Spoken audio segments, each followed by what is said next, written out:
Hello. Is this thing on? Let me just get the dust off the microphone yet again, because it seems that the Albion Obsessed podcast like to take more international breaks than the actual Premier League itself.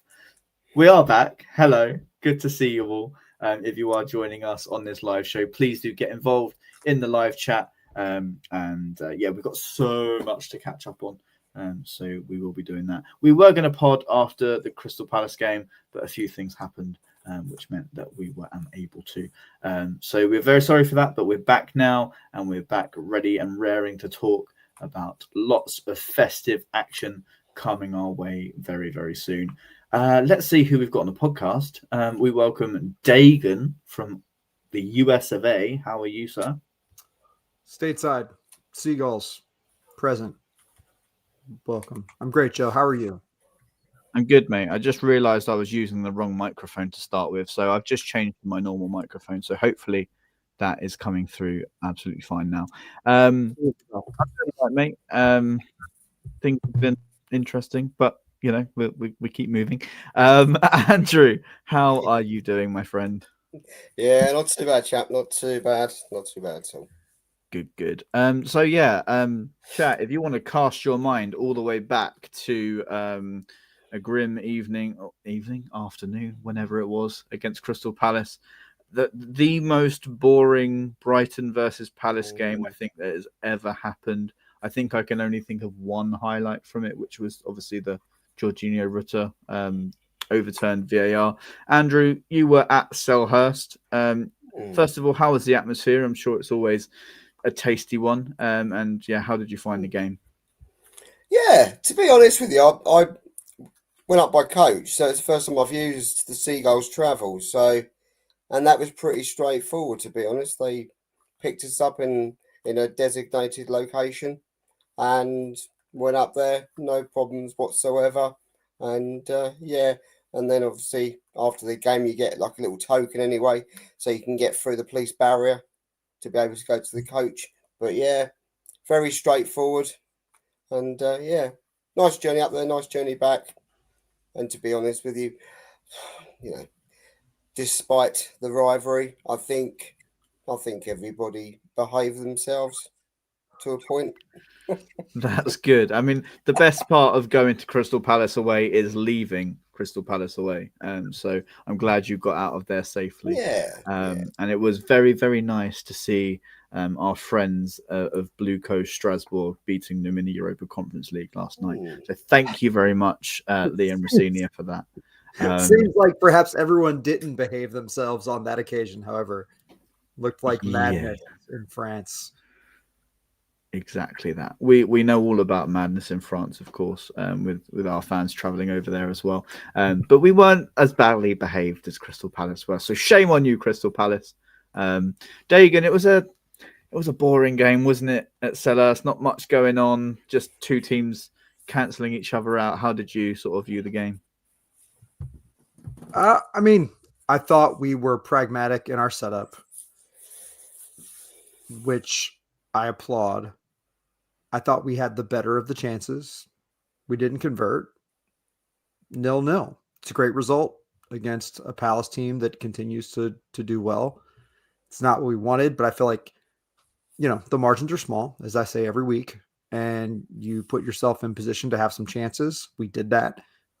We didn't convert. Certainly not more so than them, but they didn't convert either. And that's the Premier League.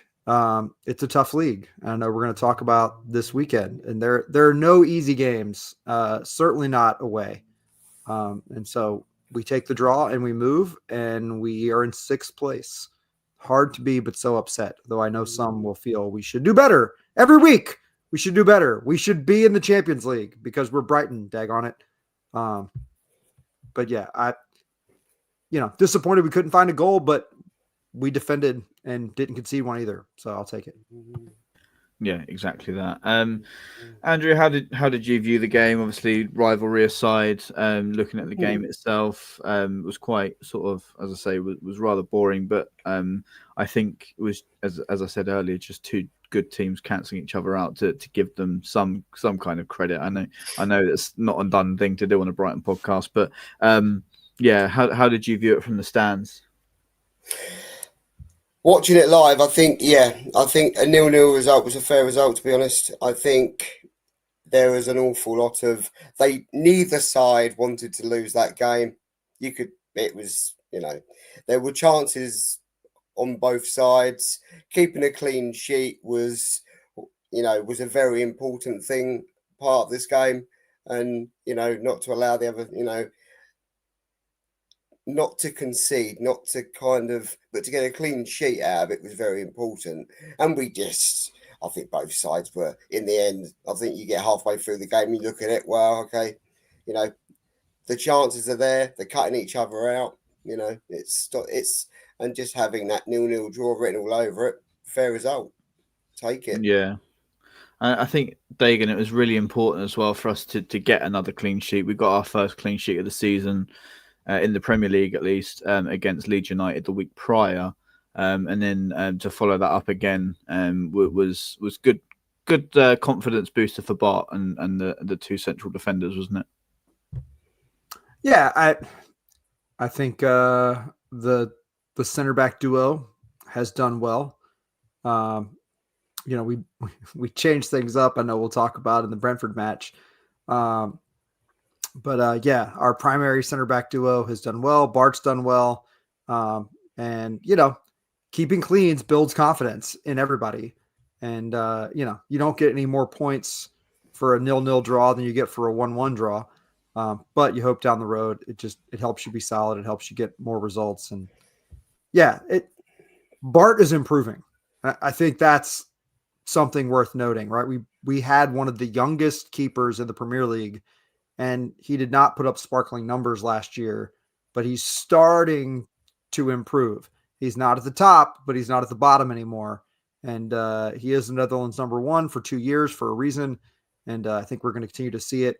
Hopefully we will keep him long enough to see the best version of Bart Verbruggen, though I fear he'll be on his way before long. Yeah, that's always the worry, isn't it? When a good young player comes through, and I think you're absolutely spot on, Dagan. I was going to highlight Bart's improvement this season. I think he'd been playing last season with a slight injury. I think it was mentioned, and then obviously didn't have the pre-season this year to get over that operation. And Hertzler was really sort of hopeful at the start of the season that Bart would be able to step up a level, and I think he's certainly showing that. Obviously, we'll come on to the fantastic heroics that Bart showed against Brentford a few days ago. But Andrew, just on the clean sheet part, so important to have that confidence flowing through the defence, isn't it? Oh, absolutely. We've been leaking goals quite a lot, and to be able to come away from that game with a clean sheet, 0-0 draw, and to that then gears you up going forward. And it also gives the players a lot of spirit within themselves, knowing that they haven't conceded, knowing that they've played the game to their best ability, and they've kept each other out. And it's, from a Brighton point of view, yeah, take it on the chin, and we'll swallow that point up, and it will get us a long way in the league. Yeah, it could exactly. be crucial by the end of the season. Yeah, 100%. It's something as well that's been said a lot in the Brighton Unlocked videos when we have that access to the dressing room afterwards, and Hertzler and the players are demanding that consistency from each other, Dagan. Something that I've been quite critical on this season is that inconsistent consistency. But obviously the Premier League is tough. But they're demanding those levels now, aren't they, Dagan? They're trying to push on and building themselves that foundation to get more. Well, yeah, Joe. I mean, if you can find consistency in this league right now, then you've got something really special. You're elite if you can find consistency. Consistency is rare. Liverpool, gets crushed 3-0 to Forest at home. Right? What I mean, though, Dagan, is like consistency in like what they expect from themselves. I think that level, that bar has been sort of below a little bit, and they're trying to push each other to get more. And I think that's shown over the last few games. I mean, I cite John Wooden often because I think some of his aphorisms about coaching hold true, whether it's, college basketball or professional soccer. Pressure makes mistakes. And I think what we're seeing is such pressure, both in terms of the high pressure being applied by so many teams, as well as an impetus on massive amounts of creativity, players at the back being asked to play through balls over the top. So we're looking at our passing percentages and they're lower than what they were in past years, but it's because we're playing more aggressive, more direct. And that means we're going to give the ball away some. And so people are like, we can't string together 4 passes. Well, you know what? Actually, we're not trying to string together much more than 4 passes. We hope that if we string together 4 passes, we're at the other end of the field getting a shot. Right. And so that makes it more difficult. So I think finding consistency in a setting like that is just much more difficult than, oh, wow, look at us. We have 60% possession again. We've pinged the ball around 50 times to work it down the field. And I'll remind everyone, when we did that, we complained that we possessed the ball to no effect, right? And so, consistency is great. Not making mistakes, not making huge game-deciding mistakes is the deal, right? Like if we can do that, all the better. But I think the consistency illusion of just, I hear some people talk about passing in particular. I don't think that possession-based football is getting results right now. And if you look across the league, it really isn't. Palace is, I think, in the high 30s of possession and winning consistently. And there are other teams following suit. So it's a difficult problem. And I think the game is evolving rapidly in real time in ways that it's easy as a fan that focuses on one club to miss. But I think if you look at the underlying data sets across the league, it's apparent that it's really difficult to be consistent in any way, in terms of style of play, in terms of results, in terms of completing passes, because you're facing a different opponent every week, and their style is going to dictate to some extent how you play as much as our own is. Yeah, 100% agree with that.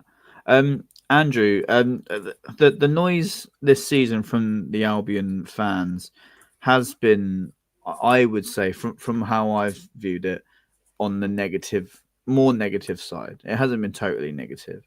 And you wouldn't have thought it's coming from a club that are currently sat 6th in the Premier League at the moment. So what has been your sort of take on this season so far, and where we find ourselves at the moment? We have our low moments and we have our very, very good moments. It's very hard to please a fan base all the time. Even if you are having a wonderful time, even if you're winning every game, there's always going to be something within those games that's gonna basically frustrate the hell out of fans. They're never going to be able to get it right. All the team can do on the pitch is try and win as many games as possible and not lose too many. But where we are at the moment, we're in a good place. We're 6th in the league. That was a crucial win weekend just gone. And, we've got some really, really tough battles coming up. And we're going to have to be as fit as we can, as strong as we can. And we've got to play and continue playing like a team, like we have, and Fabian's doing everything he can. The backroom staff are doing everything we can. And we've just got to get behind them as fans and just push them along and be that extra person. They're doing they're doing all they can to get us in a good place right now. Yeah, exactly. And that is 100% reflected with the league table at the moment. And obviously we've got a very busy festive period coming up, which obviously we'll get on to after we've spoken about the Brentford game. Dagan, it was a strange first half, wasn't it, against Brentford? I didn't see them causing us too many issues, except for obviously getting the penalty. And I thought Buscagli and Baleba were just off it slightly. Slightly, I think that's an understatement. So yeah, how did you view that first half of the Brentford game, and what did you think needed changing? Yeah, I mean, the penalty was an anomaly, right? Like Brentford saw nothing of meaningful chances.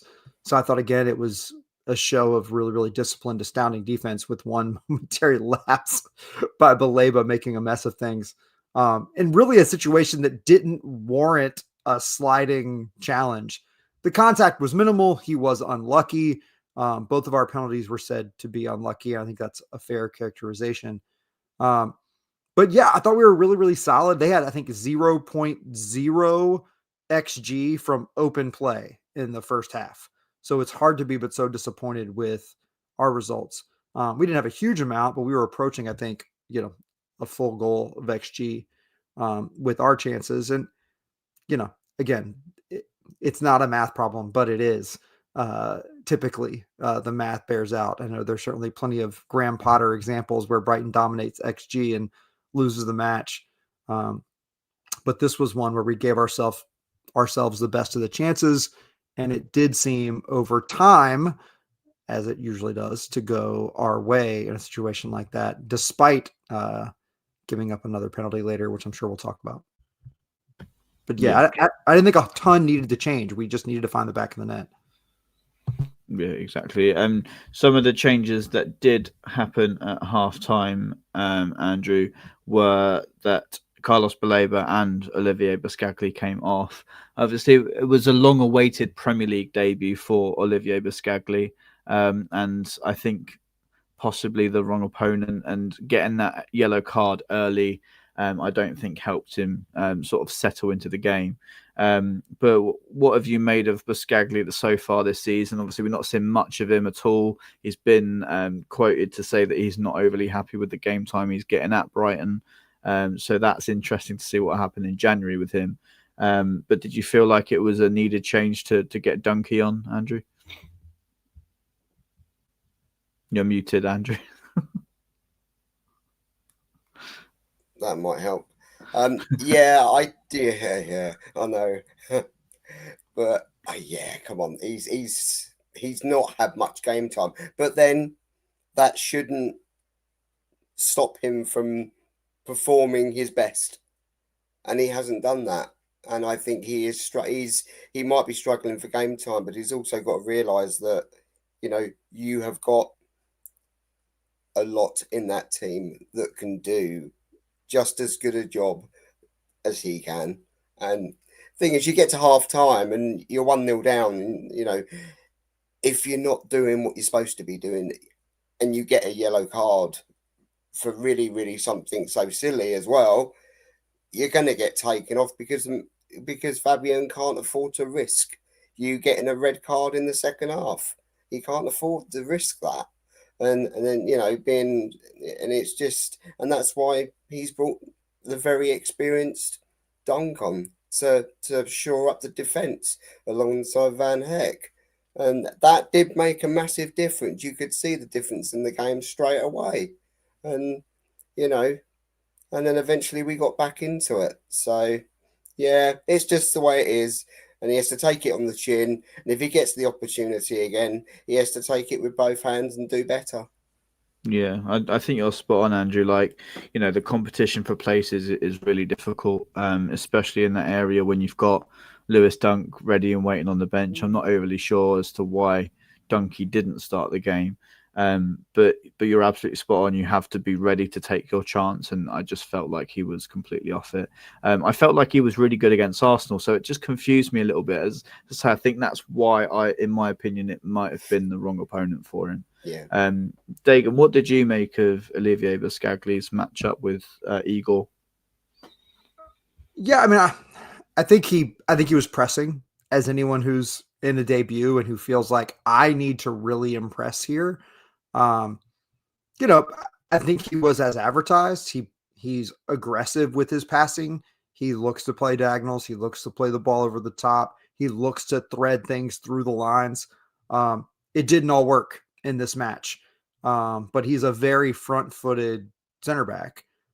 He's good aerially, despite the fact that he's undersized, and all that tracked. Right, he gave away kind of a cheap foul, picked up the yellow, and that put him in a tough spot. And I think as much as anything, being on the yellow probably pulled him more than it being a horrible performance. Like if you look at the numbers, Dunk didn't improve measurably on, Biscagli's passing percentage or recoveries. Biscagli, I think, had a few interceptions. Dunk is not typically going to play in that way and, sort of step into passing lanes. So Biscagli gives you something a little more in terms of ability to press, which may be suited in this match. But I think ultimately, the feeling was just he's due for a start, right? I think there was rumblings of that in the Brighton community. And so he got a start. But Dunk's, been really, really excellent. And, it's unlucky for Biscagli that, Baleba gave away a penalty because he didn't concede a goal. He wasn't a part of conceding a goal.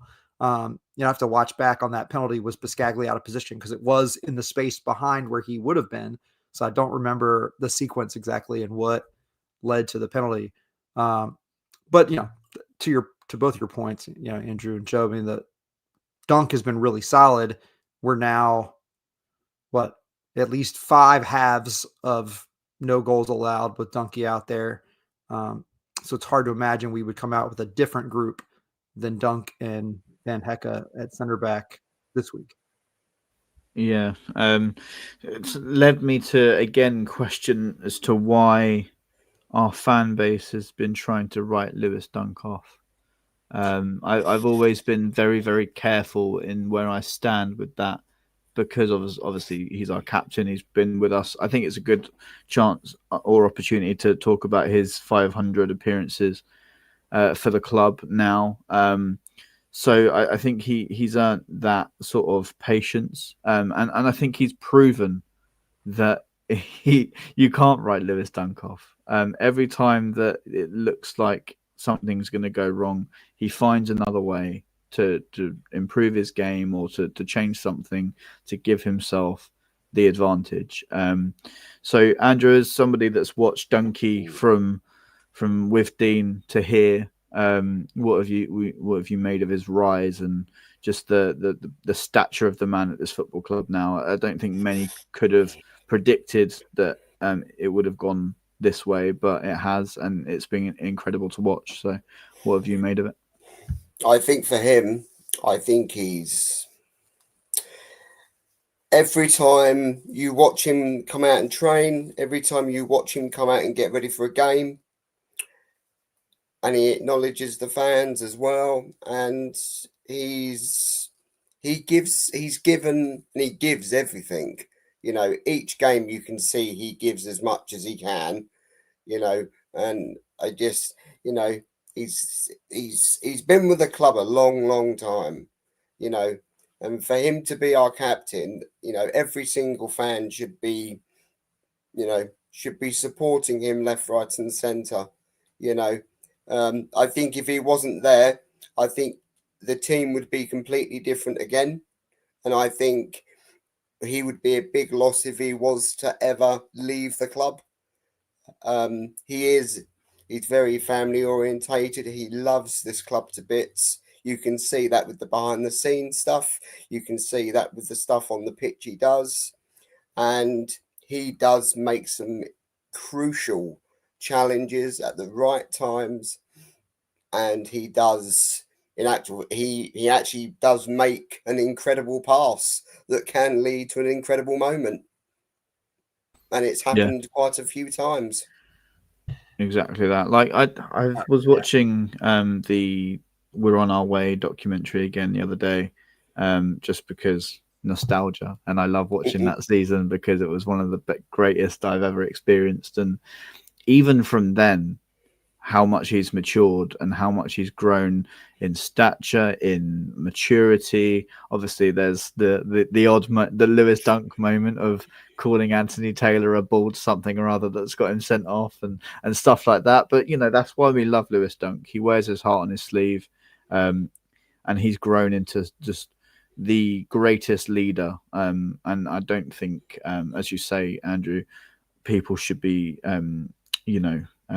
writing him off or disrespecting him. There should be that 100% support all the time, because he has pulled this football club through everything. He's been with us since League One all the way up to now. So yeah, it's been an incredible rise. Dagan, you look like you're burning to say something on the captain. Yeah, well, so I've been reflecting on what we saw and what we're seeing with Lewis Dunk. And under De Zerbi in that period, Dunk had a renaissance. I mean, what people said was he was playing the best football of his career. He got called up to play for England and looked every bit like he belonged as one of the best center backs in the country. His ball playing, sparkling, amazing, which it still is, right, with time. I mean, he sprayed a diagonal that opened up, the entire pitch for one of our goals in this last match. Aging is very difficult, and not every player ages well. And I thought what we saw in that interim period where he was at his very best, despite his age, played for England, then suffered a couple of injuries in succession and clearly lost generously a step. It's almost like he's now had time to recalibrate, to acknowledge, you know what? I'm a step slower. Period. Because he is a step slower, and you see it in moments, but he's become less rash, less prone to a terrible challenge or getting wildly out of position where he was in that interim period. And now all of a sudden he's being very decisive, right? He goes flying in with reckless abandon, but early, to be sure that he gets there. Even he has to sell his body to get there, right? But that's the wisdom of an old man who understands, like, I got to go if I'm going to get there because I'm not beating this guy otherwise. And so I really do think some of this sort of new ascent of Dunk and the success he's having is an awareness of his own limitations in a way that he didn't have a year ago. And I think Welbeck, in some respects, is having the same kind of experience where, he was never probably the paciest. I imagine he had a fairly good amount of pace in his youth. I didn't watch him at that time. But what I saw was a guy who was a step slow. But now Welbeck also seems to be one who's taking his time, picking his spots.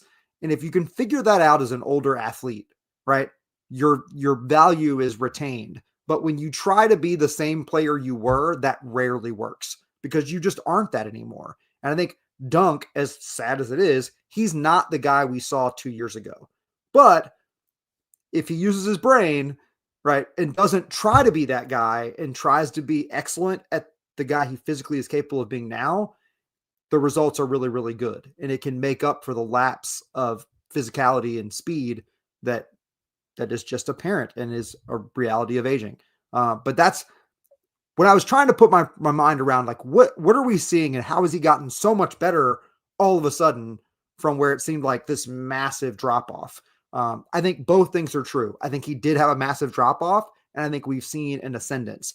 I don't know that he's recovered all of his athleticism, maybe some. He's healthier, but I think he's figured out how to play now that he's lost a step. Which, again, center back is one of those positions where if you can figure that out, you can play for a long time. Yeah, exactly. Dagan, let's stay on the point then of somebody that has, as you mentioned, Danny Welbeck, who has, adjusted his playing abilities and just seems to be aging like a fine wine. Andrew, I'll come to you in a minute on this one as well, because just the view from the North Stand for this goal was ridiculous. First of all, Dagan, let's talk about the ball from Yankuba Minte. What a ball. Yeah, right. The sport, moments of brilliance. You can make 15 lousy passes in one great one. No tactics, moments of brilliance. Yeah, no tactics. And again, right, you put a player like Minta in as many positions as you can to create a moment of brilliance. And to me, that is coaching. But yeah, Minta is capable of such a thing. And if you give him enough chances, I think more often than not, he's going to produce some brilliance, whether it's, on his own foot, in his own goal, or, not in his own goal, but toward his own goal. Or he's going to do something like this, set up one of his teammates, because he draws so much attention. And but again, credit to Dunk for sort of initiating the sequence. But a beautiful ball for Minta, a brilliant, just belying how difficult it is to hit that ball out of the air and direct it as Welbeck did. But again, with age, everything slows down, and he just had the presence to do that. And again, you've heard me say more than a few times, if all Welbeck has to do is put the ball in the net, he's phenomenal. If he has to dribble it, if he has to beat defenders, it's trickier. But when he just has to put his foot to the ball in the moment to finish, class, absolute class. And that was a classy finish. I'm eager to hear Andrew describe what he saw from. Yeah, I mean, before we went live, Andrew, you were talking about, when you're in the stadium, it's so difficult to understand the quality that you've actually just seen before you can sort of get home, watch the every angle video on YouTube and just see exactly how good it was. Because from my perspective, obviously the quality of the ball was there, but you just kind of think it's a hopeful ball into the box and hopefully someone gets on the end of it. You don't realize actually it's pinpoint onto Danny Welbeck's foot, the run that he's made, the stretch that he's made to get there. So yeah, what was your view in the North Stand behind the goal? I think also we have to realise that this game from a lower level in the stadium from where we are, this game is almost going at 100 miles an hour because of how quickly it's going. Your eyes are literally going from left to right, right to left, and you're trying to keep up with the action.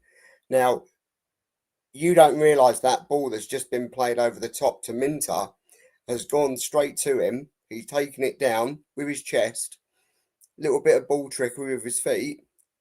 He's put that ball in, and Welbeck's come through the middle of two defenders and come from nowhere and literally stuck a foot out or leg out, and it's literally just pinged off of him.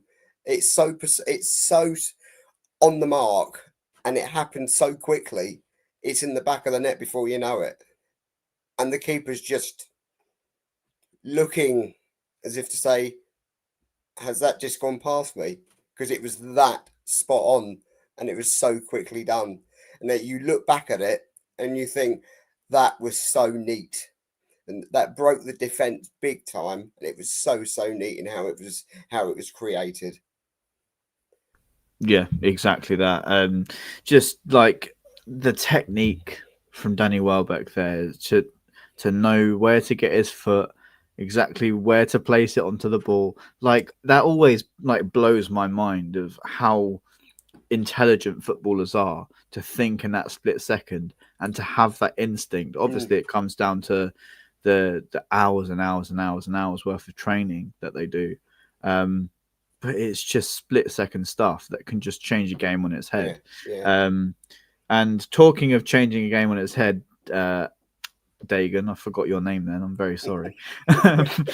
It came 1 minute after a certain Jack Hinchelwood was introduced onto the pitch.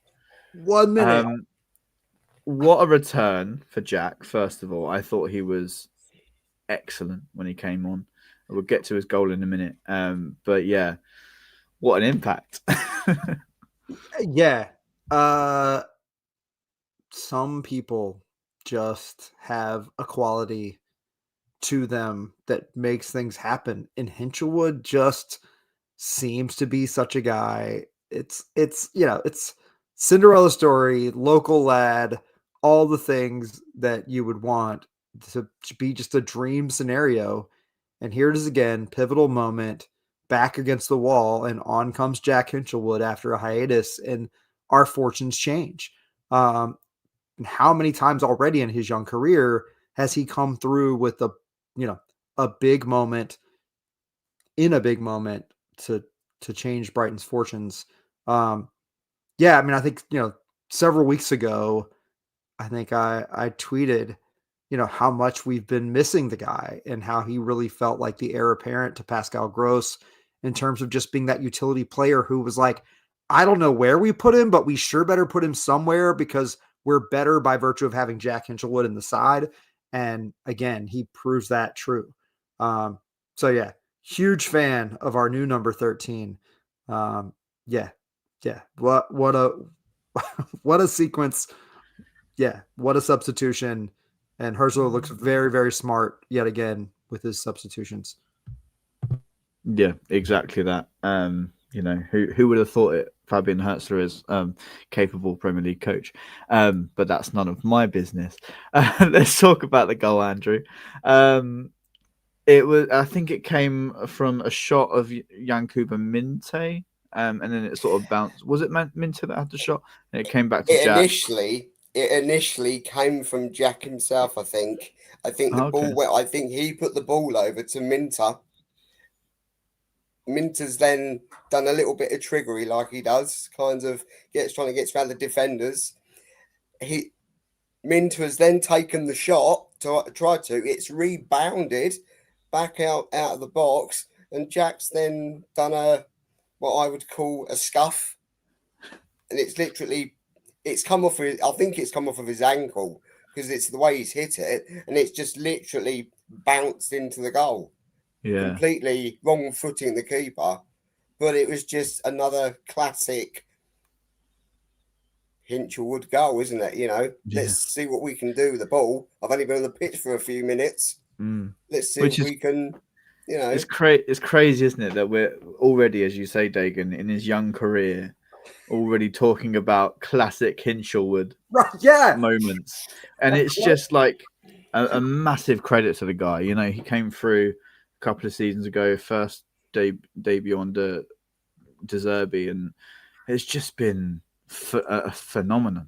But that goal, he's in the right position. Yeah. He's sitting on the edge of the box. He's being patient. And I don't know.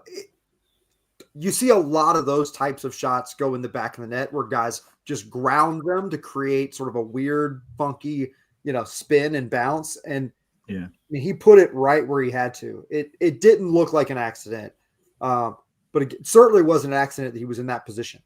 I think he was videoed after the game walking back into the tunnel, and I think he said the word shin.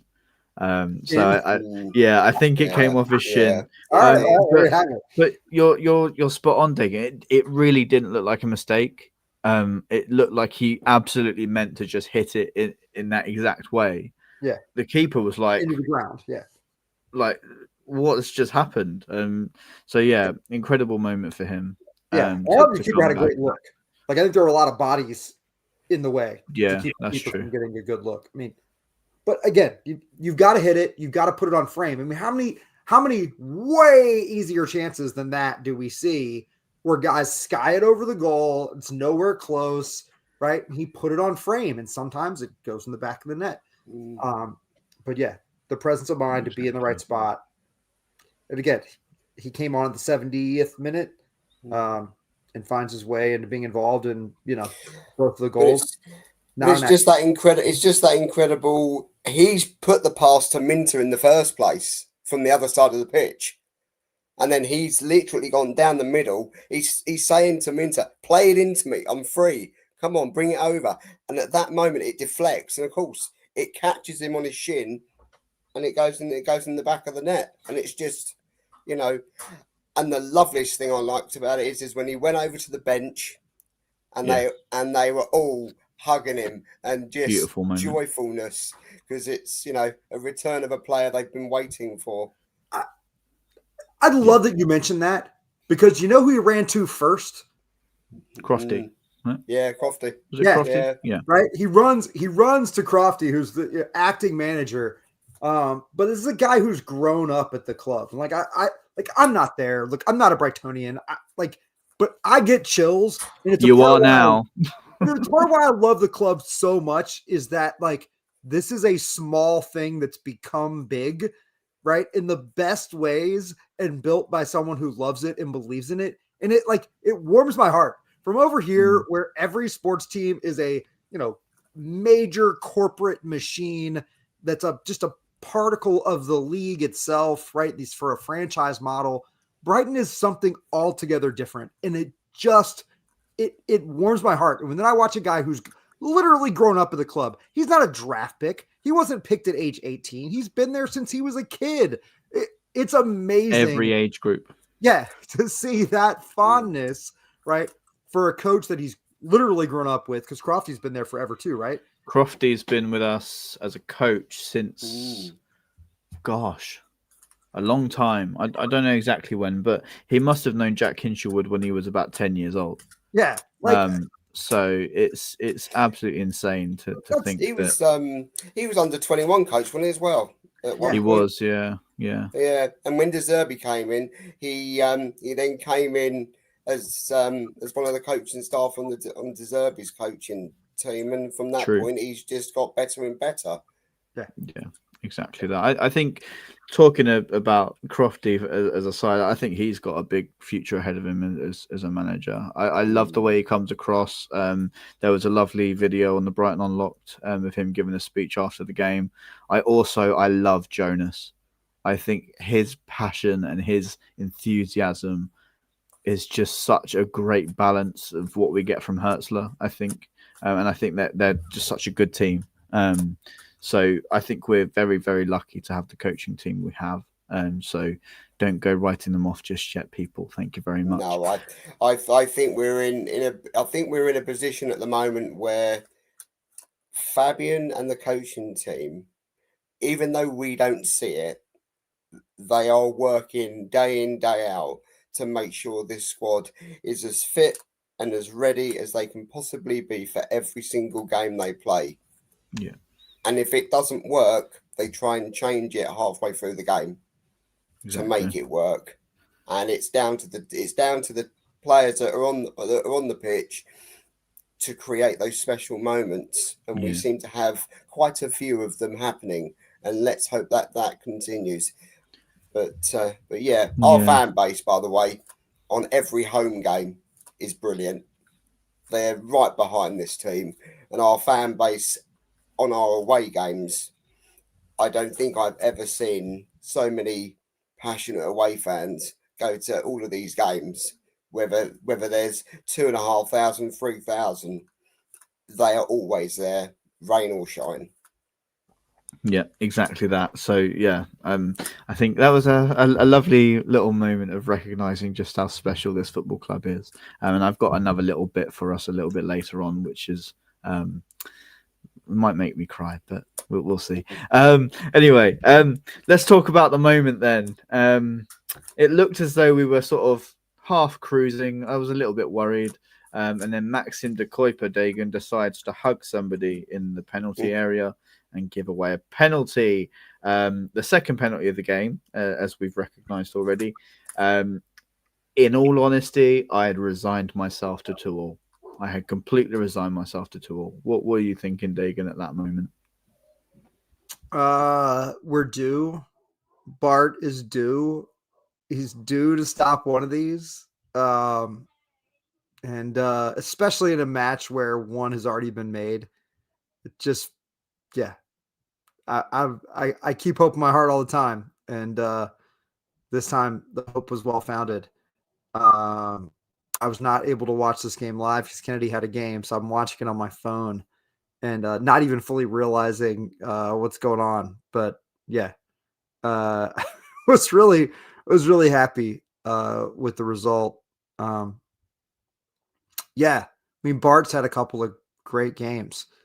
And this was sort of the culmination, right, for him to be the hero and to see the team rally around him for that was really special. And you hope that that's a moment for him. Right. I think Doom said in the chat, hopes his confidence continues to grow. And, there's something to being the guy and how you grow into being the guy.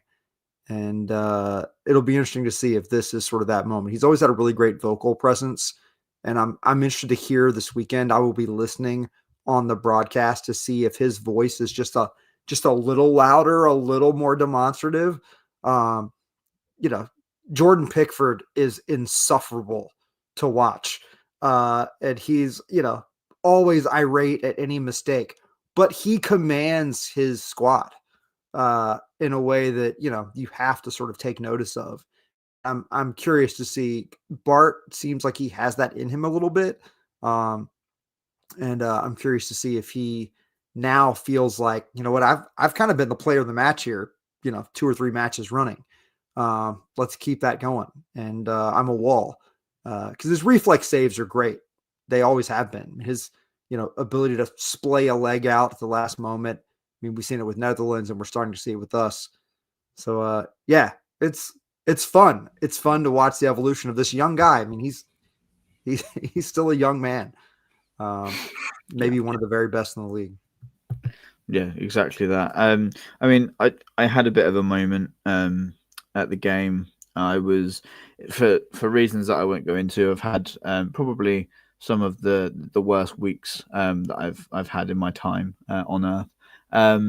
But I was sort of thinking to myself, do I go? Don't I?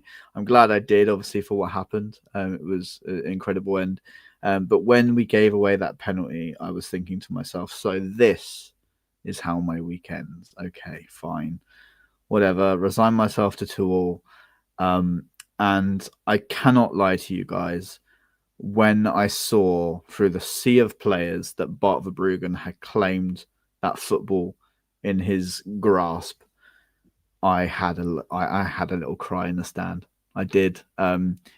This football club is there for you through everything. And just when you think this football club can't make you feel good, it bloody well does. And it's just incredible way to sort of boost yourself. And so a massive thank you to Bart Verbruggen for making sure that I went home with a smile on my face, because as I say, things have been difficult, but this football club keep providing, and I hope they can provide Sunday as well. Why is it a 2:05 kickoff, by the way? Does anybody know why it's 5 minutes past 2? No idea. Premier League, that's why. Yep. So anyway, what are we thinking then for Sunday?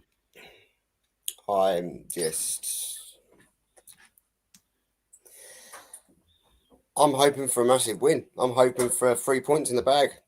I don't care whether it's 1-0, 2-0, 3-0. I just want 3 points in the bag to take back down to the South Coast. That's all I want. And if anything like last weekend is to go by, there could be a couple of special goals in this. But we've just got to be really, really got to be patient with them, because they're going to be, I know they're going to, there's 2 ways of looking at it. We're either going to start really, really slow and then pick up, or we're going to come out the traps and we're going to dominate the game and do something with it. Because to dominate a game, you've got to be able to score. You've got to be able to score as well, and that's it will just be an eye-opening game to see how this one plays out, because nobody knows until it actually happens. Exactly. Dagan, there's a few PTSD moments from last season's trip to the City Ground. Hopefully no repeat. You don't know what I'm talking about now? No, Joe. What? I don't know at all. I have no idea. That's really strange. No. Yeah, I can understand.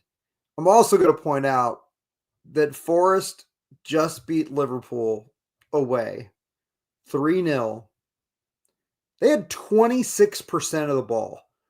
26% of the ball. And with that 26% of the ball, they produced 15 shots and 7 shots on target. That's unbelievable efficiency with limited numbers of chances. Sean Dyche has this club playing really well. I'm just going to give the rundown. So Dyche made his debut at home against Porto in the Europa League for a 2-0 win. Lost to Bournemouth away 2-0. That's his only loss. Drew home to United 2-2. Drew 0-0 away to Sturm Graz in the Europa League. Beat Leeds 3-1 home. Beat Liverpool 0-3 away. And then beat Malmo 3-0 at home again in the Europa League. They are in good form. That team, that same team, had been winless in 10 prior with just 3 draws under a different manager.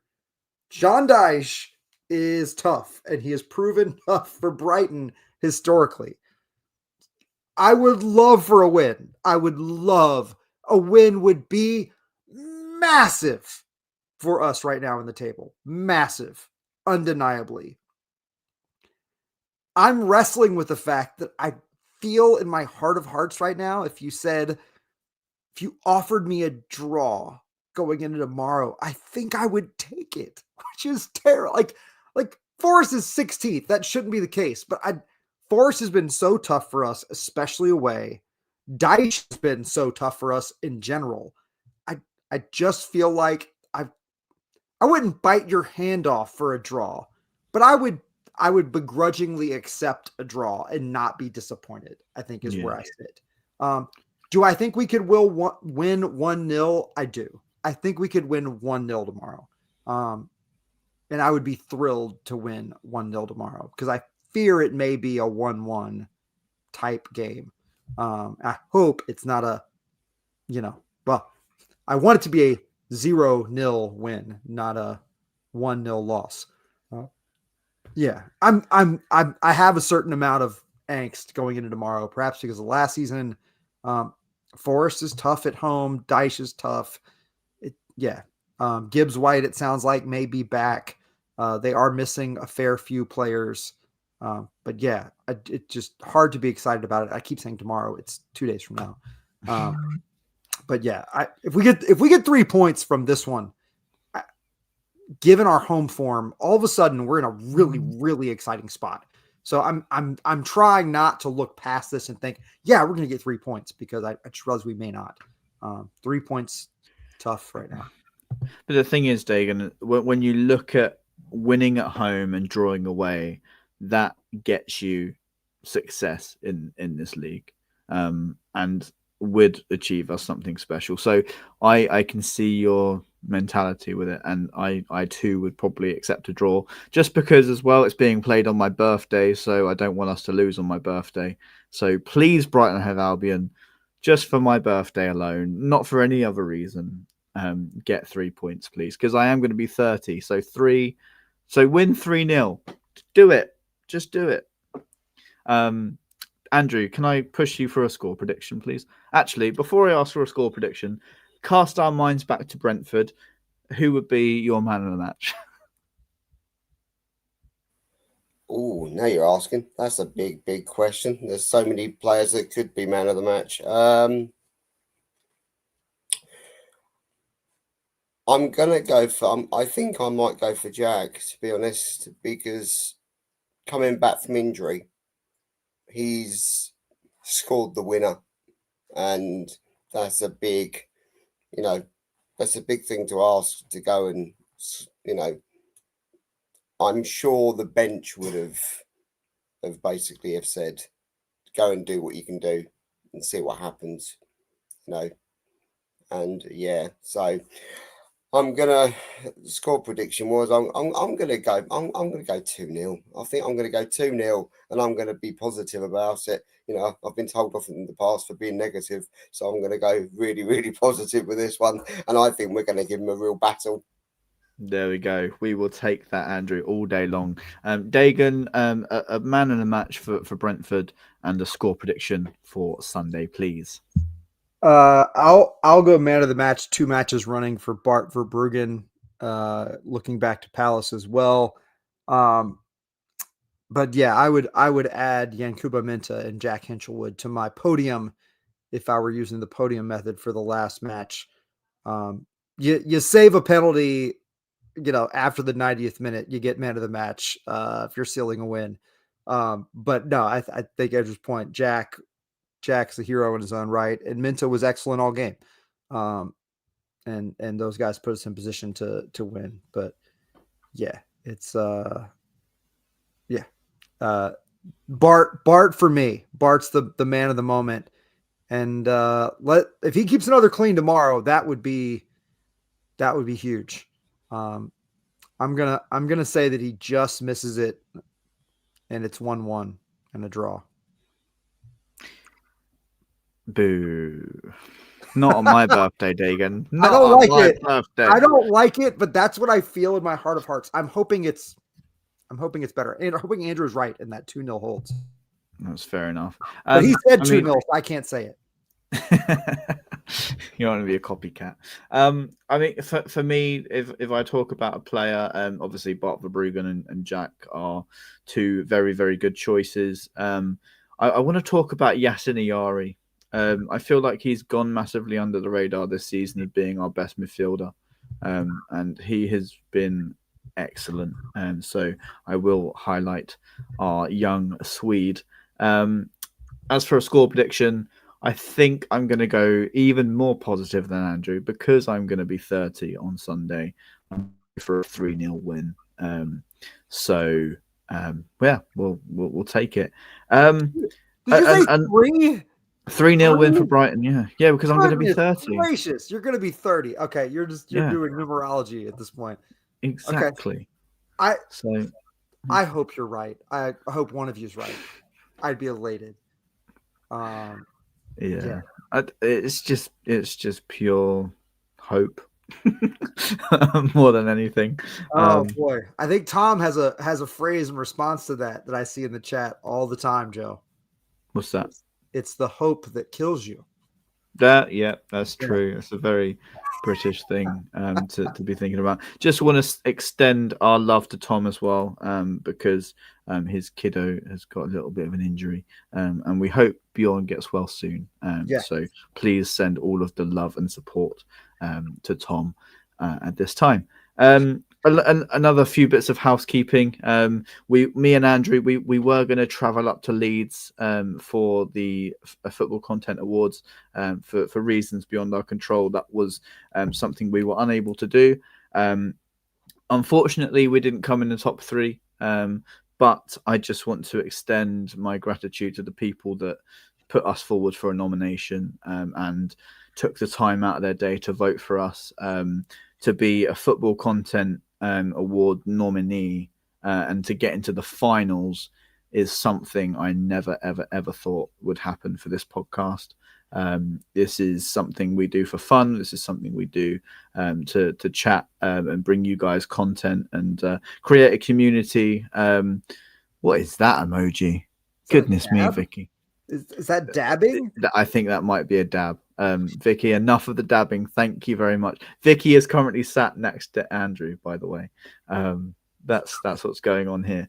Okay. Right. But yeah, I as I say, I want to extend, just say thank you so much for the people that, listen to this podcast, interact with us, and get involved in the live chat. It's such a great thing. And there she is. Made her first ever appearance. There she is. So yeah, please continue to support us. Please continue to get involved, and we will continue to try and bring you regular Albion content. We will be back. We will be back on the horse, and there will be no more. I'm vowing live on air, Dagan and Andrew, there will be no more big gaps of podcasts. We will try and schedule something every week. Whether I come to the USA and make you do it, Dagan. I feel like I needed to come to England to make you guys all do it. I'm the one usually lobbying. Fair point. Fair point. Our schedules don't always align. Don't always align, alas. But exactly. No, I am eager to hold true to that pledge I like being on. I like an active chat. It was quiet in the chat today. But thanks, Doom, for joining us as always, and Joanna. And yeah, I think you're right about that pound expenditure there, Doom, on O'Reilly. I think you are correct. But yeah, it's always fun. Let's get another result. 6 in the table. Onward to Europe. Even higher. Oh, there you go. Dagan said it. I guess that just sort of comes, well, we're coming to the hour mark now anyway, so it was probably the perfect place to say goodbye. We will see you very, very soon, and we'll have something scheduled hopefully early next week to talk about the Nottingham Forest game. And yeah, just continue to like, share, and subscribe to the content. Share it amongst your friends. Get even more people involved in the Albion Obsessed crew.